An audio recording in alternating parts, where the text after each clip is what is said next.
오늘 가정의 달을 맞이해서 첫째 주일은 어린이 주일로, 두 번째 주일은 어버이 주일로, 그리고 세 번째 주일 가정 주일로, 오늘은 이 네 번째 주일에 우리 가정이 성령으로 충만한 가정 되기를 원하는 그런 마음의 뜻으로 오늘 말씀 에베소서 말씀을 통해서 은혜를 나누려고 합니다. 오늘 성령 강림 절기입니다. 이스라엘 사람들은 이 절기가 오순절 절기였고 77절이라고도 하지요. 6월절 절기로부터 7주가 지난 다음 날, 77은 49, 그래서 오순절 그럽니다. 이때 맥추절로도 지켰어요. 우리나라는 6월까지 지나고 대부분 7월 하반기를 이렇게 지키면서 7월 첫째 주일을 맥추감사주일로 지키고 교회에 따라서 물론 날짜가 정해진 건 아닙니다만 농사짓는 그들로서는 6월절 절기 때에 보리추수를 해서 첫 곡식을 드리고, 이 맥추절 오순절 때는 이스라엘은 밀추수를 해서 하나님께 감사제를 돌리는 그때입니다.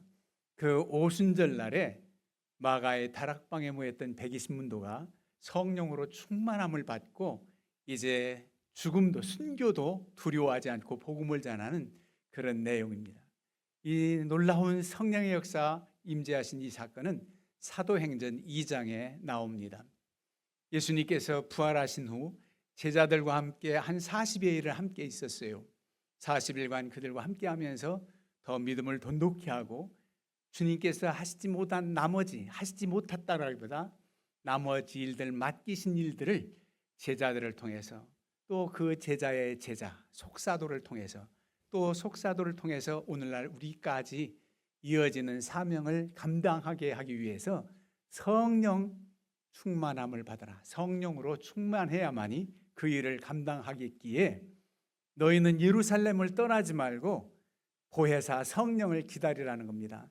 성령을 내가 취하는 게 아니에요. 내가 저기 서 있는 것, 저기 계신 분 내가 취하는 게 아니라 받으랍니다. 피동이에요. 성령이 우리에게 임하셔야 우리가 받는 겁니다. 그러면 약 며칠 동안 기도했느냐? 부활절 절기가 마침 6월절 절기니까 그때로부터 7주가 지난 오늘 이제 오순절 날에 성령이 임하는데, 그렇다면 기도는 한 10일 정도, 열흘 정도 했겠지요. 40일 부활 승천하시고 오순절 날 있으니까 전혀 기도에 힘썼다 그랬습니다. 120여 명이 열심히 기도하고 보혜사 성령을 사모하고 그랬죠. 그래서 모두 다 성령 충만함을 받는데, 그 성령으로 충만한 표징이 뭐였느냐면 각 사람의 머리 위에 불이 허와 같은 것이 보이는 거예요. 진짜 불이었으면 뜨거웠겠죠. 그런데 그런 환상, 그런 모습이 보였고, 그 다음에 각 나라 말들을 하게 돼요. 방언을 말한다. 그래서 오순절 절기를 지키느라고 많은 믿음의 가장들이 예루살렘으로 돌아왔을 때 그 제자들과 함께 했던 성도들이 다른 나라 방언들을 말할 때 우리 지방 말을 하네, 뭐 여러 지방에서 왔겠지요. 그러면서 애국어를 방언으로 말하는 그런 놀라운 역사가 있습니다. 그리고 무엇보다도 성령의 임재는 그들로 하여금 모든 두려움을 내어쫓고 담대히 주님을 증거할 수 있는 역사, 그보다 더한 증거가 어디 있겠습니까?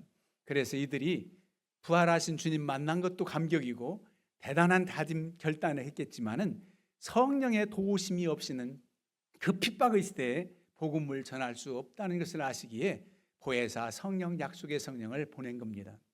여러분, 그러면 성령은 예전에는 안 계셨느냐? 그건 물론 아니지요. 창세기로부터 삼위 하나님은 함께 하셨다는 사실입니다. 한 분 하나님 신비한 삼위일체, 그 하나님의 역사가 창세 때도 하나님의 신은 수면 위에 운행하더라. 성령이 역사했단 말입니다.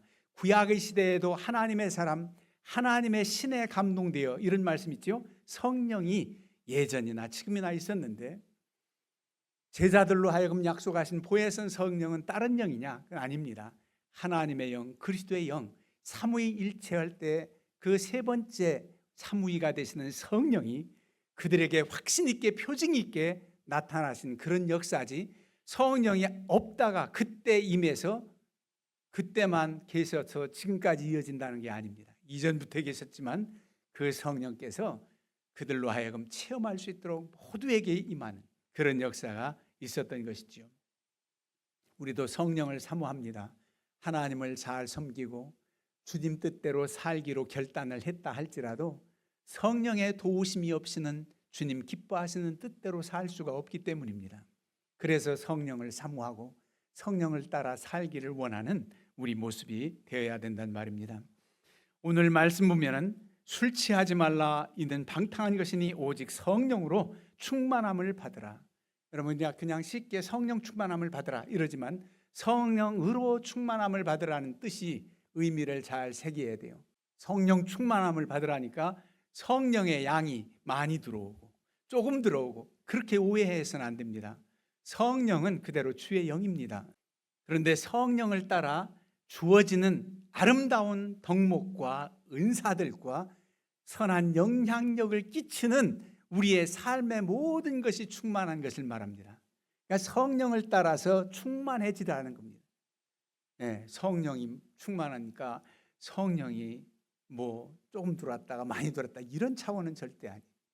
네, 성령을 따라서 충만한 은혜가 있기를 바란다. 충만하지 않으면은 다른 것들이 들어옵니다. 가득 채워질 때에 다른 것이 모두 들어오죠. 우리가 나쁜 것들은 다 내려놓고 염려, 근심, 걱정거리도 내려놓으라고 말합니다. 내려놓고 비우라고 말해요. 여러분 빈자리를 가만두는 게 아니라 주의 영으로 채워져야 돼요.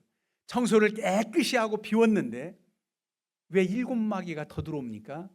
주의 영으로 채워지지 않는 것을 말씀하는 거예요. 채워져야 다른 것이 들어오지 않아요. 내려놔야 되죠. 비워야 되지요. 나쁜 것들은 그렇습니다. 그러나 주의 영은 사모해서 주의 영을 따라 살아갈 때 우리의 충만한 은혜, 은사, 넘치는 아름다운 덕목들이 있단 말입니다. 그래서 술 취함으로 비교할 때 왜 술 취하지 말라 이렇게 비교했을까? 술 취한 것과 성령으로 충만한 것이 비교되는데 좀 비슷한 면이 있어요. 그래서 마가의 다락방 120문들이 성령 충만해서 너무너무 기뻐하고 말이지요. 그리고 또 서로 다른 나라 방언들을 말하니까 하나님을 알지 못하고 때로는 성령 체험하지 못한 사람들이 볼 때는 술 취한 것 같아요.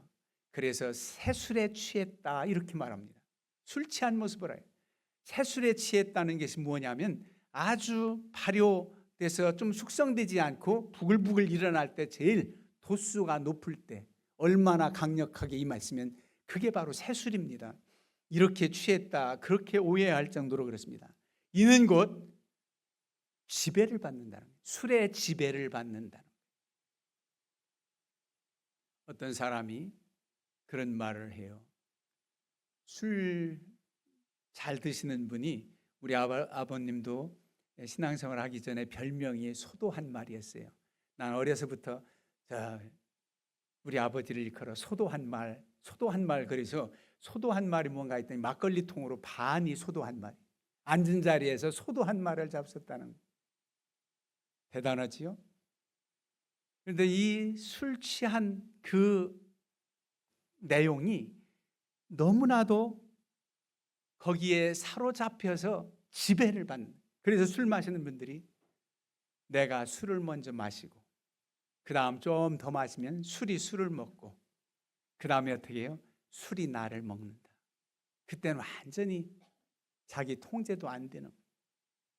필름이 끊어진다고 말해요. 여러분 왜 성령으로 충만한가? 왜 술 취함으로 비교했는가? 술의 지배를 받는 인생이 그렇게 실수도 하고 그렇게 곤고할 텐데 성령의 지배를 받는 이들은 너무나도 은혜 위에 은혜를 따라 살기 때문에 술로 비유했던 겁니다. 비교한 게 그거예요. 술의 지배를 받느냐 성령의 지배를 받느냐.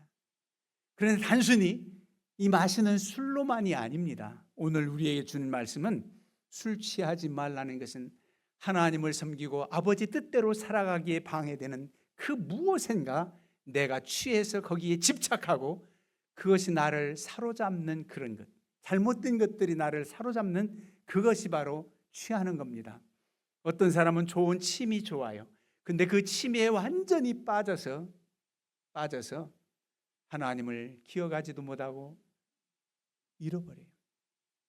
어떤 목사님이 너무너무 낚시를 좋아해가지고 수요일 날도 낚시를 가가지고 저녁이 되는 것도 모르고 댕그렁댕그렁 종 쳐지니까 그제서야 오늘이 수요일 저녁이네. 그런 목사님이 있었대요. 이럴 땐 참 목사님 참 은혜스럽지 못한 것 같지요. 네, 딱 이렇게 실수할 수 있어요. 오해에 완전히 빠짐. 주식도 우리나라 회사 뭐 살리고 긍정적이죠. 그래서 투자도 하고 해야 되는데 정말 거기에 완전히 집착해서 성실하게 직장생활 못하는 사람 한둘이 아니었어요. 궁금해. 올랐나 내렸나 점심시간에도 사물 보면서도 거기에 매인받는 것. 그러면 그건 너무 지나친 문제지요. 내가 투자해서 정당하게 그게 연연하지 않고도 이겨낼 수 있다면 나라도 살리는 길이 될 수 있고, 그런데 우리는 도박성으로 하는 의미라는 얘기 아닙니다. 그럴 텐데 뭐 등등 많지요. 학생들이 요즘에 스마트폰에 빠져가지고 게임이다 뭐다 거기에 취해서 아이들도 옛날 무슨 동화책 지난번도 말씀드렸지만 들려준다기보다도 TV에 아이들 노는 거 이런 재밌는 것들이 참 많아서 거기에 우린 딱 TV 보는 걸 싫어해가지고 바보돼 해가지고 TV 많이 보면 바보 되는 줄 알고 얘가 놀래, 우리 애가. 그런데 볼 때 언제냐면 식사할 때는 봐요, 보여줘요. 밥 먹는 시간도 아닌데 나 밥 먹을 때 됐다고 그러는 거예요. 빨리 보고 싶어가지고. 빠지면 문제야. 뭐에 빠지면? 그게 바로 술 취하지 말라 하니까 나 술 안 마시는데가 아니라 그러잖아요. 우상 숭배하지 말라, 우상을 만들지 말라. 단순히 옛날에 바알신, 아세라신 뭐 등등 만들어 놓고 절하는 우상만이 아니라 내 마음에 하나님 없이 다른 것을 위하고 집착하고 빠지는 것, 그게 우상이라고 말하잖아요. 이런 것들을 몰아내고 성령의 지배를 받으라는 겁니다. 성령을 따라 살라는 거예요. 이전에 하나님을 알지 못했을 때는 우리의 가치관, 우리의 모든 것들이 질서가 없었고 하나님 기쁘신 뜻을 행하지를 못했습니다. 그럴 때 베드로 사도도 우리에게 권고합니다. 베드로전서 4장 3절에 너희가 음란과 정욕과 술 취함과 방탕과 향락과 무법한 우상 숭배를 하여 이방인의 뜻을 따라 행한 것은 지나간 때로 족하도다. 여러분, 지나간 때로 족해. 주님을 알지 못했을 때 그렇게 생활했던 것 지나간 때로 족해. 더 이상은 안 돼요. 그래서 이제는 그것으로 충만하니까 이제는 성령으로 충만해라. 그렇게 우리에게 권고하는 겁니다. 우리가 성령의 지배를 받고 성령을 따라 살아가면서 때로는 잘못된 생각, 잘못된 말, 원치 않는 행함이 할 수도 있어요. 그럼 그때 성령께서 탄식함으로 우리를 권고하시는 소리 들으면 돼요. 성령을 따라 지배를 받고 살아가고 성령의 충만함으로 체험도 했는데 내가 왜 이러지? 너무 안타까워하지 마세요. 주 앞에 다시금 나를 돌이키고 주님 의지하면서 나아갈 때 점점 주님 닮아가서 주의 기쁘신 뜻을 더 많이 행할 수 있는 그런 은혜가 있단 말입니다.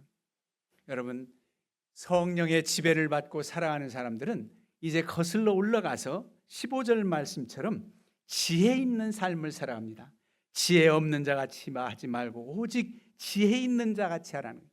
지혜 있는 자의 삶은 뭐냐? 성령으로 충만한 가정과 개인, 그 모두는 세월을 아끼며 살아갑니다.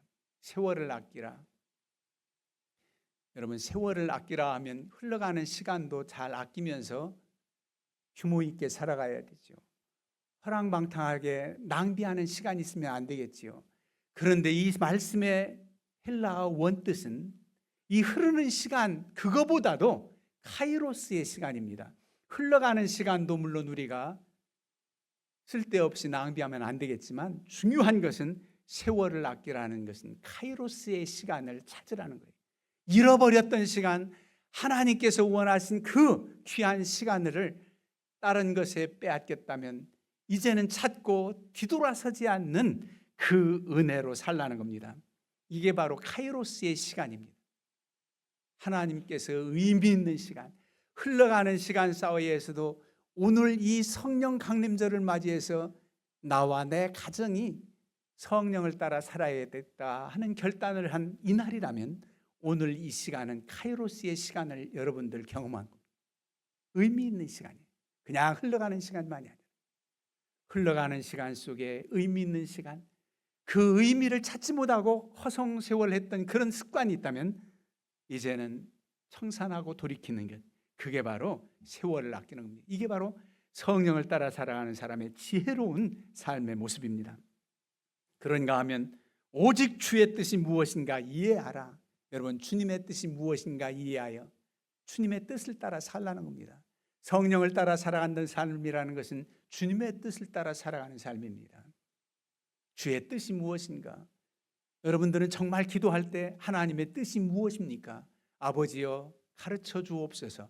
만약 그런 기도를 드린다면 내가 절대 내 생각대로 결정해 놓은 것을 감추어 두고 그렇게 기도하지 마세요. 정말 하나님의 뜻이 감동되어진다면 그 감동되어지는 뜻대로 행하겠다고 하는 결단의 기도가 필요하지, 결정 다 해놓고서 입에 발린 기도처럼 하나님 뜻대로 살게 하옵소서, 아버지 뜻이 무엇입니까? 이러지 말라니. 정말 하나님의 기뻐하신 뜻이 무엇인지 내 생각은 이쪽으로 많이 기울었어도 만약 하나님께서 A와 B의 길이 있을 때 B의 길을 원하신다면 B의 길로 가겠습니다 하는 결단이 바로 아버지의 뜻을 따라 살아가는 사람이에요. 그러면 성령께서 우리에게 감동을 주시고 그렇게 인도하십니다. 내가 기뻐하는 뜻이 아버지의 뜻일 수도 있어요. 그런데 어떤 때는 나는 이 길을 원하는데도 하나님이 막으신다면 아버지의 뜻을 따라 살아가는 그런 결단이 우리에게 필요합니다. 내 의지력으로 안 돼요. 성령의 도우심이 필요해요. 성령이여 도우소서, 아버지의 뜻을 따라 살고 아버지의 뜻을 따라 행하기를 원하오니 나를 이끌어 달라는 기도가 필요합니다. 겸손한 기도가 필요해요. 그럴 때 성령께서 나를 이끌어 주십니다. 인도해 주신다는 말입니다. 그 다음에 성령으로 충만한 사람들의 삶의 표징이 뭐냐, 증거가 뭐냐 하면은 이제 19절로 내려와요.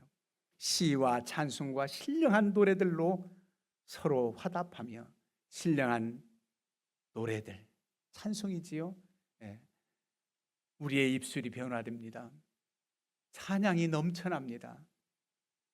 우리가 목소리가 아름답지 못해도 하나님을 찬양하는 찬양이 내 안에서 넘쳐나게 됩니다.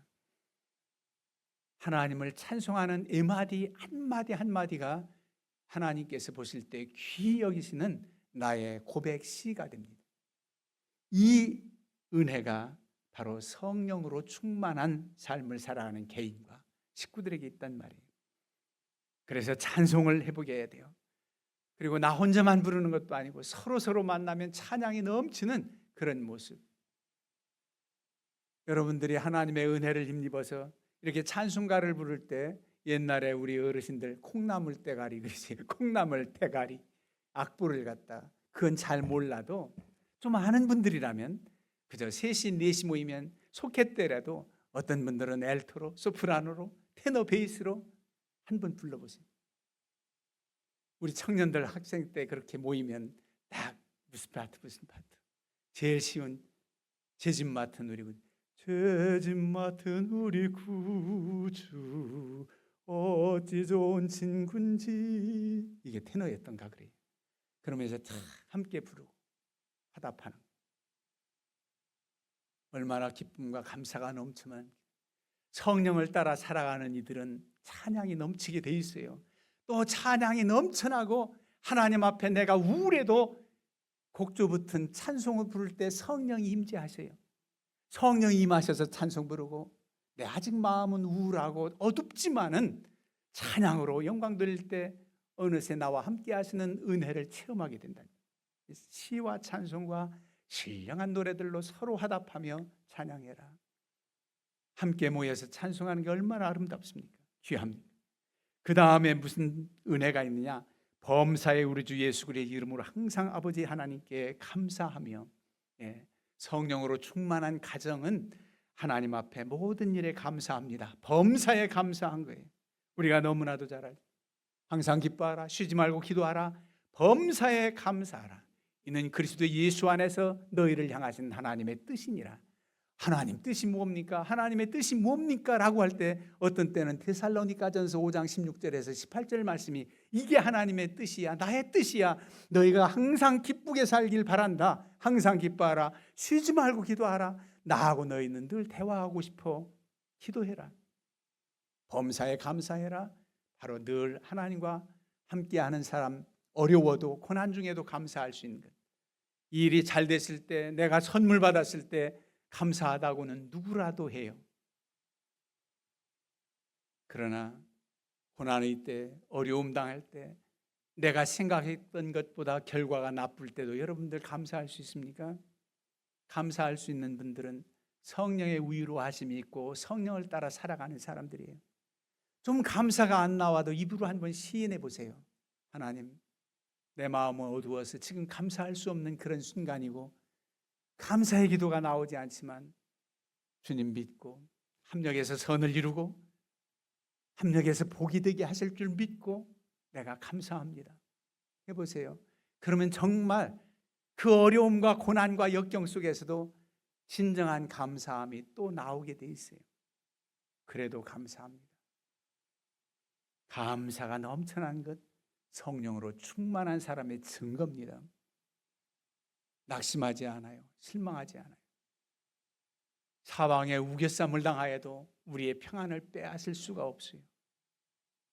우리의 몸은 갇혀 있는 옥중에 매인 성도라도 우리의 영혼은 자유하고 하나님과의 교통하는 그 교통은 끊을래야 끊을 수가 없는 거죠. 그래서 하나님께 감사합니다. 여러분, 감사거리가 많아서 감사하는 기도의 제목, 감사한 일이지요. 내 어려움이 많아서 한두 가지는 아니고 중첩되는 고난 때문에 힘들어한다면 그래도 감사하세요. 그 제목마다 놓고 하나님께서 분명 뜻이 있다. 어떤 이들은 정말 큰 중병에 걸려서 거기에서 고침을 받고 생명이 연장됐을 때 그 자기와 같은 고난을 받는 사람들이 더 애절한 마음으로, 긍휼히 여기는 마음으로 기도해 주게 돼요.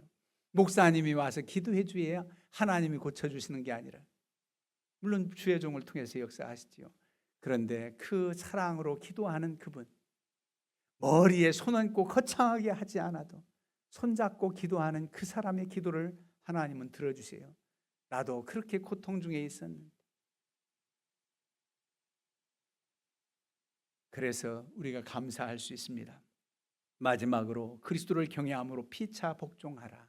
여러분, 복종하는 덕목은 우리 주님께서 미리 보여주셨어요.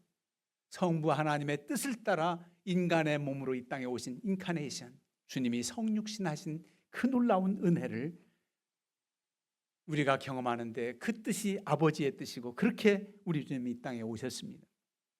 그 섬김의 도를 가르쳐 주셨습니다.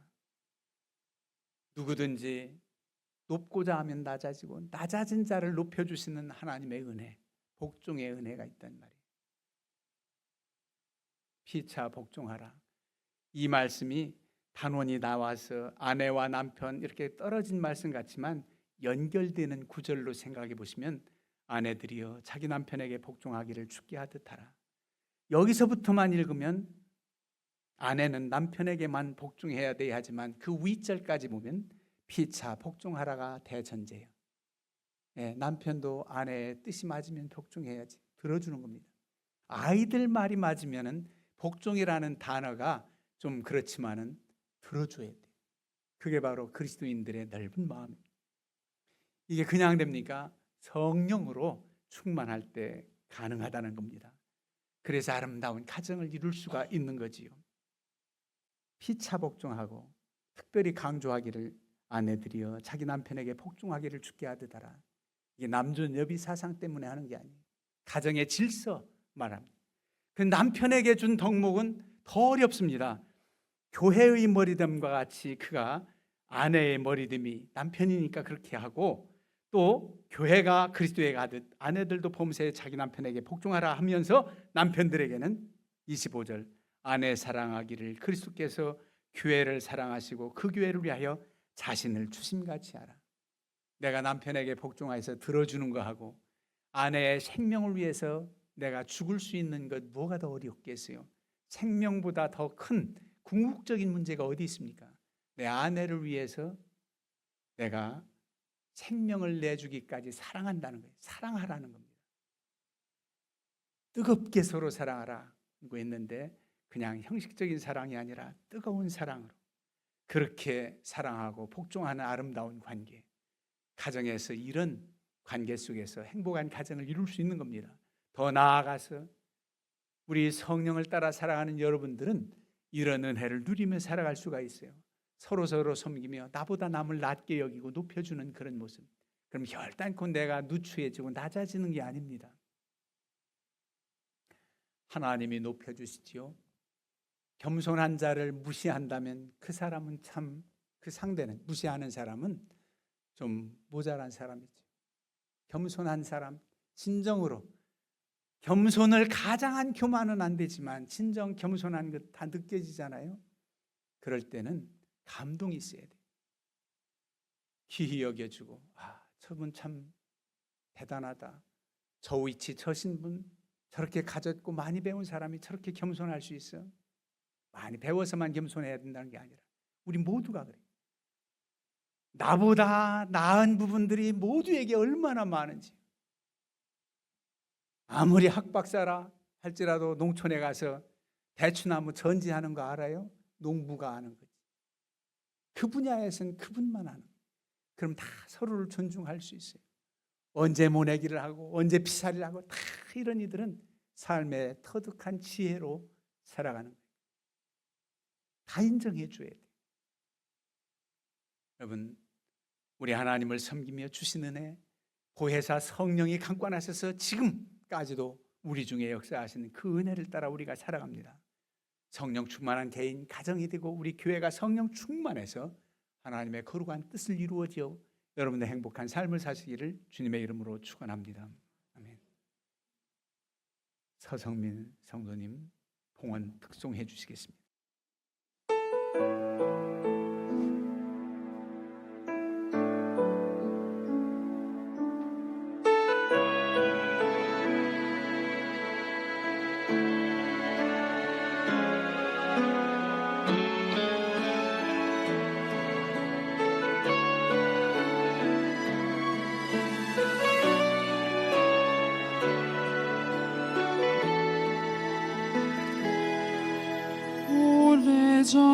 오래전부터 날 노르는 내 안에 깊은 절망, 아무 희망도 어떤 기대도 내겐 없는데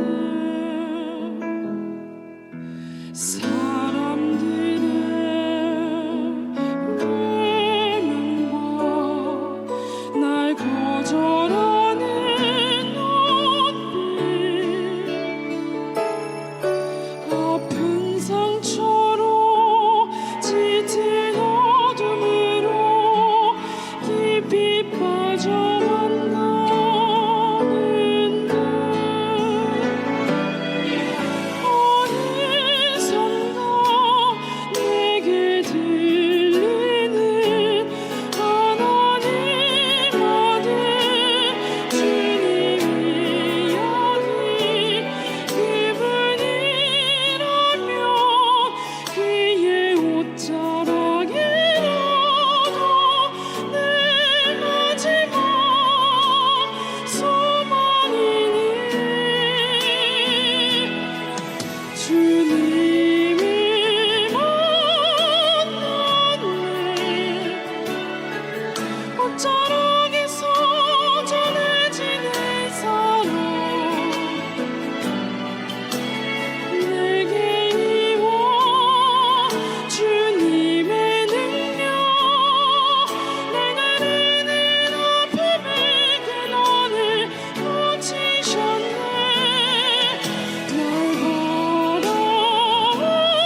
깊은 절망